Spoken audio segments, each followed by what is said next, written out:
Hi, it's Pam. And it's Gerry. And we just thought we would chat about something random today.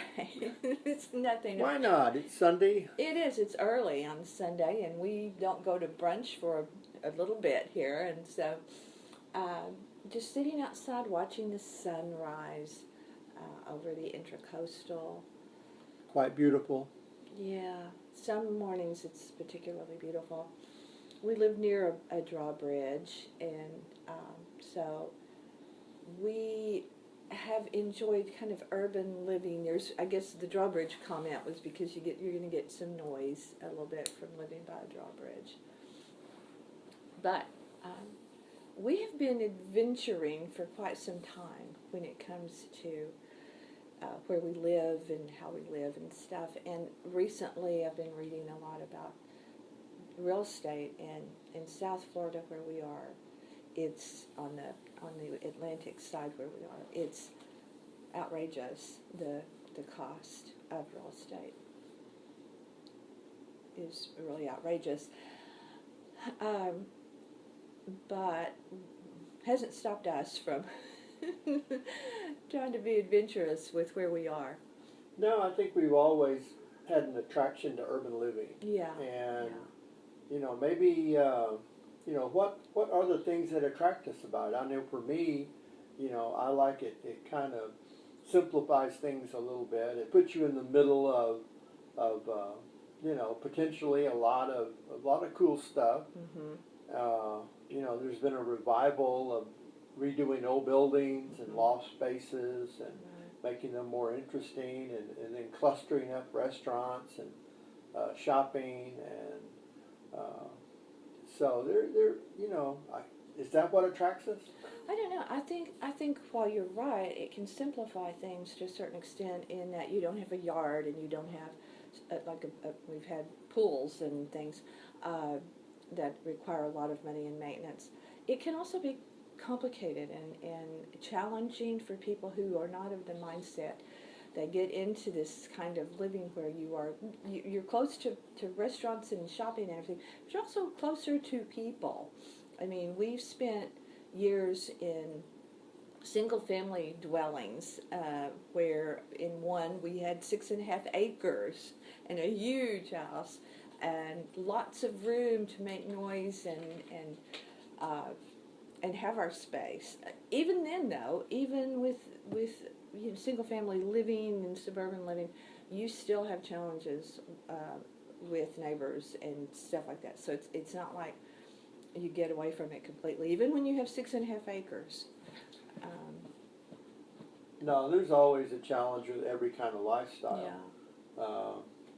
I think when you weigh everything, it just seems like the urban lifestyle, with the noise, with the proximity to people, still, has a certain glamour to it. Well, it does for us. I mean, yeah. we're cut from that mold where we really, that's what we like. We embrace that, the hustle and bustle of it.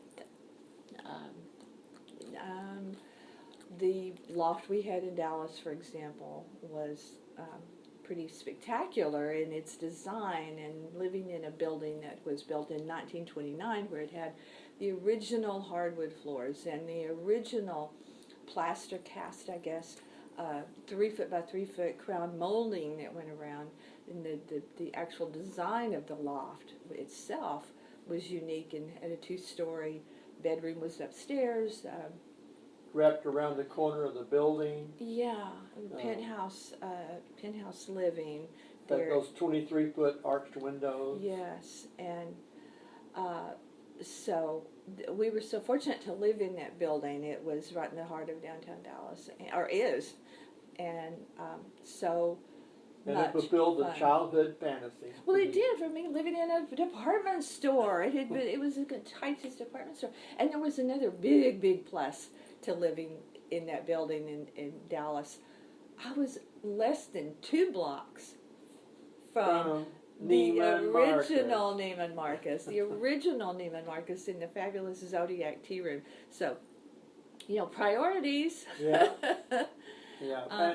you know, one of the challenges of living in a loft is decorating. It is. And so many people have a hard time trying to visualize a big empty space. And we didn't really know that until we decided to move into that building and decorated it, and it looked, it was. I had a great time decorating it, and then the management not only used our loft for, to show people how you could do it, but they took pictures and used our loft in their brochure, and so that was really flattering and.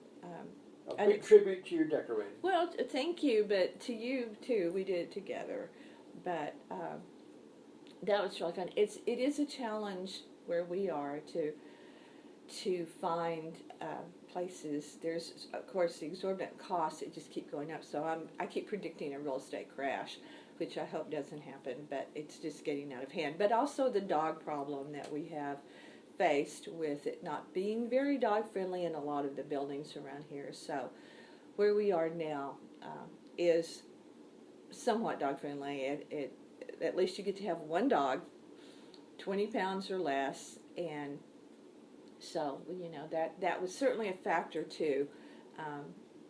Where when you have a pet, now people take that to the extreme, because when we were living in our loft in Dallas. There was a Great Dane. Somebody had a Great Dane living in that building. Now, that's ridiculous. That is ridiculous. A dog that size. Not enough space for a dog that size. They had a large loft, but there's no. That's just cruel and unfair. And then we're so adventurous. We went from that loft in Dallas to virtually, the complete other extreme of living when we moved to Ohio, where we went the complete other way and lived in a house built by Germans in 1905. It was a historic house with a marker on it, which was, the best thing there was the basement. Well, it was beautiful, but was having the basement that I could convert into an art studio, and just the vibe of that house in the historic neighborhood that it was in and everything. That was a cool little. We weren't there a really long time, but that was a really fun to appreciate what people did back in the day, and the attention to detail that they put into houses and the way they were constructed. It was a brick house that was so solid. It was they had really paid attention to details. Yeah, I think when it comes to housing and choosing a place to live, I think the bottom line is be open-minded. Right. Consider all the options, and have an adventure. I think have an adventure, and I think don't be afraid of change. It's like we're not afraid of change, and I think it's really okay to step out of your comfort zone, because nothing. It's like you can change it again, and so you're right. Don't be afraid, and be adventurous. Have an adventure, even if it's on a small scale and for a short time. I totally am with you.